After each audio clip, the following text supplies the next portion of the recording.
মা বলছে আমার ছেলেটা খুবই খারাপ। বউয়ের কথা শুনে ওই একই মা বলছে যে মেয়ের জামাইটাও ভালো না, মেয়ের একটা কথাও শোনে না। বোন বাপের বাড়ি এসে বলল যে ভাইটা আগের মতো নেই, খারাপ হয়ে গেছে, তত্ত্ব তালাশ করে না, দাওয়াত দেয় না, খোঁজ খবর নেয় না, ঈদ চাঁদ কোরবানি যায় জামা কাপড় দেয় না, একটু দাওয়াতও করে না, একটু বিপদে পড়লে হেল্প করে না। আবার ওই বোনটাই বলে আরে জানিস তোর দুলাভাইটা খুবই খারাপ, কাম কাজ করে করবি কি আর, বোনের দাওয়াত দে, বাগিনারে দাওয়াত দে, আজকে বোনের এটো হয়েছে, ভাইয়ের ওটো হয়েছে, সারাদিন তো বোন ভাই করে করে তার জীবন শেষ করে দিল।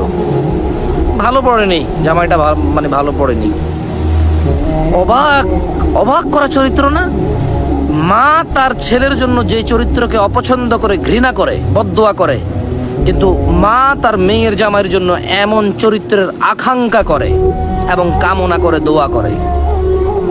বোন তার ভাইয়ের যে চরিত্রকে অপছন্দ করে, কিন্তু ঠিক তার স্বামীর জন্য সেম চরিত্রকে সে পছন্দ করে, নির্বাচন করে, এবং সে এইটাকে কামনা করে, আকাঙ্ক্ষা করে যদি এমন হতো।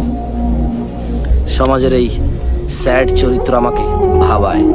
আমি সবাইকে বলবো না, এরকম হয়, আমরা দেখেছি।